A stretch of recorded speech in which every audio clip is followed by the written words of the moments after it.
It's Prince Patel, and I'm here with Rak Noble for another episode of the Split Decision. We're here to discuss the Amir Khan against Kell Brook. Is it too early? Is it too late? Well, it's obviously not too early, but is it too late? What's going to happen in the fight? Who we think's going to win, and how it's all going to play out. So, Rak, I'm going to start with you. Well, Brook and Khan, honestly, they've both seen better days, but better late than never. Coming into this, we all know Kell Brook's the bigger man. Kell Brook's been pushing at 154, just about scraping the 147 limit. He's been in a range of camps over the last couple of years, fights with the likes of what's his name? Terence Crawford, pound for pound #1. He's been keeping a bit more busy, a bit more active. You know, he wants a bit more. After this fight, I can see Amir Khan retiring. Amir Khan's got nothing more to prove in this sport, whereas Brook, he will definitely take a fight with someone of the likes of Boots Ennis, Virgil Ortiz, one of the up-and-coming welterweights. I think Eubank next. I think he might fight Eubank next. Even moving up, he will take that kind of fight with Eubank at middleweight, even though he's at a major disadvantage.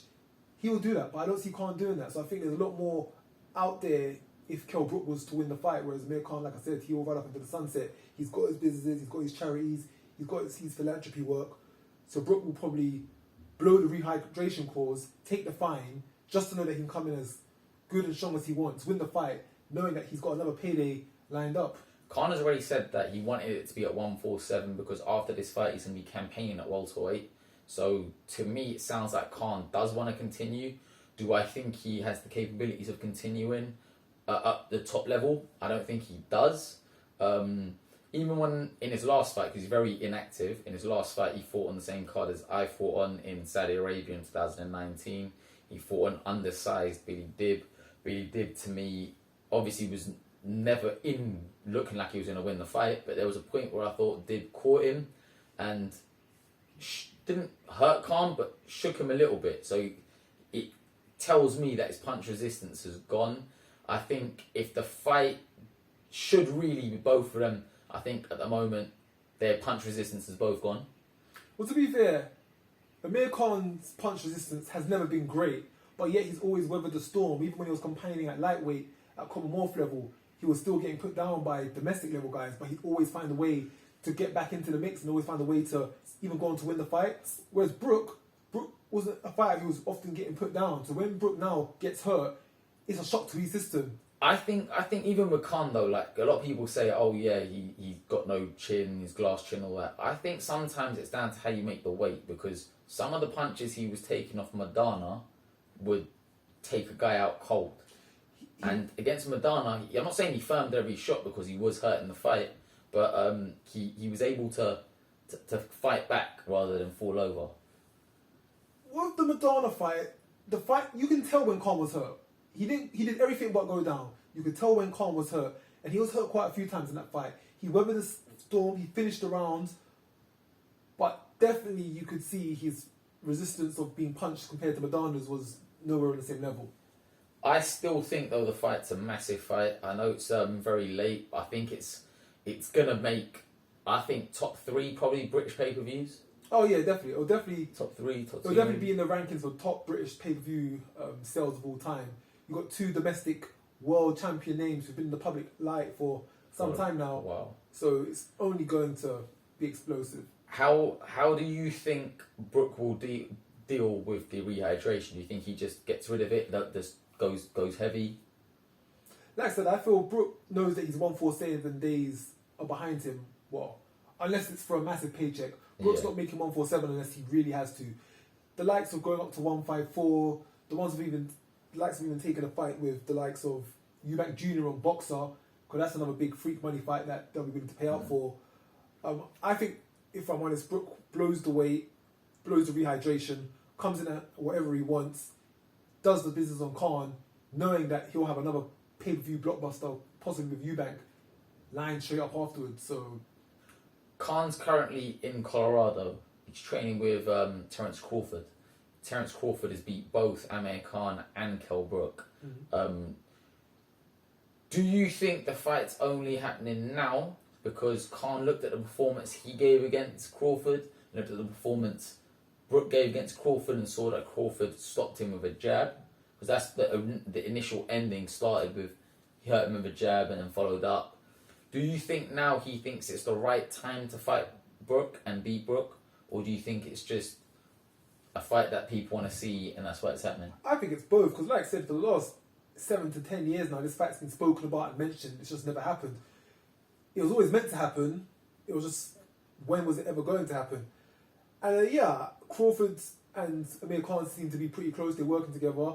Crawford's probably given him some information or some advice about how he felt Brook was at the time. And Khan's probably thought, yep, now's the time, let's make it happen. Khan's not fought since 2019 in Saudi, where he was getting paid a bundle. None of the other offers that were on the table for him were really going to make financial sense for someone in Khan's position. But Sky Boxer were throwing a heap load of money at him. Kell Brook's probably at his worst. He's working with the guy that's probably got information on Brook. Why not make it happen? Why not make it happen? And of course, if Khan's going to bow out on any kind of fight, I thought this is the type of fight that he should be. You mentioned Khan wants to campaign at 147 for a bit longer after this fight, but who does he beat at 147 at this point in his career? So you think it's just a retirement severance pay in a fight that he feels he'll definitely win? Yeah, I feel it's a retirement severance pay for a fight that he feels that he can win at. Khan was never the man at 147. He was the man at 140. At super lightweight, that's when he was at his best. At 147, he was world contender, maybe even a world beater on some nights. Do you think, okay, the fight ends quickly, there's not going to be a rematch. The fight goes points, and it's a competitive fight, there's a strong chance there could be a rematch. Do you think they may play the game, as they say, and go the distance to try and get the rematch? I don't know. Well, of course, you know what it's like being a fighter. When you're in there, it's out of your hands. You say you want one thing to happen, you get knocked for a lever, you get knocked down, you're going to go for it, you're going to go straight on the attack. I think for both of them, they would be more than up for the idea of a rematch if it came down to it. If it was to be a draw, why else are you going to put two guys in there who are past their best and put a rematch clause in that fight? Sky wanted it to happen, Box wanted it to happen, both these guys wanted it to happen. This is the most easiest and simplest fight to make for both fighters. They both get to fight local, they're both under the same banner, it's all in the UK, they've not got to travel overseas, they're versing a respective opponent where it's, you could say 50-50, 60-40, so no one's out of their depth here. Yeah, why not? It's easy money for both of them, brother. They have to go overseas and deal with a whole bunch of other drama. Alright, so let's just get to the point. Who wins, how, why? I'm gonna go with Brook. He's gonna completely bypass the rehydration clause, coming at whatever he wants. He knows at the end of the day It's £100,000 fine per pound. Yeah, but how much are they getting? How many millions are they getting each? Like, he'll take that hit, knowing that he gets through this fight. He's got another big payday potentially with Eubank Jr. on Boxer. So, yeah, I think he'll take the hit, take the L, well, financially, come at whatever he wants, and be at his best. Okay, I think there's a lot of ego though, because I can see if he comes in too heavy, I can see Khan saying, look, forget the fight, it's not happening. Because I think Khan's banking on him not being too heavy. So I think Khan realises that if Brook's, let's say, more drained, it's going to be an easier fight. But my opinion is I think they both come in on weight. I don't think Brook wants to lose any of that money. And I think if it was 10 years ago, 8 years ago, 5 years ago, I would have probably said Khan points. Now that I've seen Brook get dropped with a jab, and ever since the Golovkin fight, me personally, I don't think he's been the same. I think he's basically a damaged car that's just still trying to work, but hasn't been. We've seen the wheels fall off with Kell Brook. Yeah, the difference with Khan and Brook is with Brook, we've visually seen the wheels fly right off. With Khan's always been a fight that we know will go down and get back up. He's been built off that, and he will continue to have that throughout his career. Whereas Brook was never a fighter to be put down, and in these last few fights, when he has been put down or he has taken substantial damage, it's been to the point he's got to call it a day. He's got to call it a wrap for that fight. So I think personally, either Khan wins on points or Khan wins round 8 time. Round 8 time, I think he might get the W or points. Next question though, Rak. Where do they both go from here? If Eubank's going to be waiting. If Kell Brook gets through this fight and is successful, they're going to have another box of cards. Brook versus Eubank at 160. He's jumping up again, Golovkin style. He's taking that fight. It's the biggest money fight out there. Do you think if he gets beat, he can still get that fight? And say he was weight drained, he couldn't make the weight, all this garbage, and you know, with boxing, you can always talk your way into or around a situation. He may possibly do so. I still think it's a big fight. Will it be as much of an appeal? No, it won't be as much of an appeal. Could it still happen? Yes, it can still happen. But I definitely think a win will make it a lot more solidified. Maybe he might need to come back and have another fight at middleweight just to warm himself up. Maybe Kell Brook versus Liam Williams. Do you think Khan win, lose, draw fights again? Khan says he'll fight again, but I don't see him having any reason to fight again. Khan hasn't fought since 2019. Well, since we both fought in the same card. Yeah. The reason he hasn't fought because there's nothing been out there financially viable for him to compete for. That's true. Saudi money, Sky Boxer money. Do you think this is severance pay? I think in a sense it's severance pay, unless he gets in a ridiculous offer to go up against someone. Could you see them maybe? I was going to mention that. They have to offer him a ridiculous amount for him to truly be happy to bow out on a loss for Conor. So you think Conor Ben beats him? We'll see. We'll see how much Connor's got left in the tank. I think a lot of decisions will be made once the final bell goes for that fight. Has Conor still got a lot left? Has Brook still got a left? Who's shattered? Who's still can put up a viable fight? You know, I remember Shane Mosley against Margarito. He was about 36 or something like that, and he completely turned the clock back and put in a masterclass performance. If Brook or Conor does that kind of performance, then their phones aren't going to be ringing for these young prospects to eat them alive. So depends on what sort of supplements they're taking, how their training camp's gone, what they're doing in their training camp. I thought it's the whole conversation for another day. You know, this fight isn't being tested by VADA. There's no UK testing, so wow. A lot of things might go in this fight. But once we step out of the bubble of this fight and go back into the real boxing world, I don't think it's going to match up in the same light. Okay, you know? okay. Let's look at it. We're taking two guys here who are beyond their best by, you could argue, a good 5 years. However they look against each other, it's not going to reflect how they're going to do against an up-and-coming prospect, the likes of a McKinson, a Conor Ben. I think Khan looked his best over a decade ago. Well, I think over a decade ago since I've seen Khan at his highest. Well, there you go. So a decade later... Brook has never been the same since Golovkin, which was, what was that, 2016? Yep, so like I said, you've got two guys here... Faded. Who are both faded beyond their best. However they look against one another is not going to reflect on how they do against the top 20 of the division. I think Khan's probably had the better camp training with Crawford, who's beat them both. So I think, I just feel like Khan's going to be sharper, fitter, and have probably better resistance. Like I said, we've seen the wheels fall off with Kell Brook. I think it's about who can firm each other's power. Well, like I said, we've seen Kell Brook, the wheels fall off mid-fight.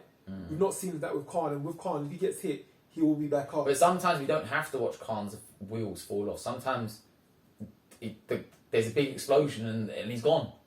There is, but I go into the fight that a jab probably won't take out Amir Khan. Okay. I'm pretty confident to say a jab won't take him out in the first. And what's the feedbacks on the Twitter things? Everyone's saying.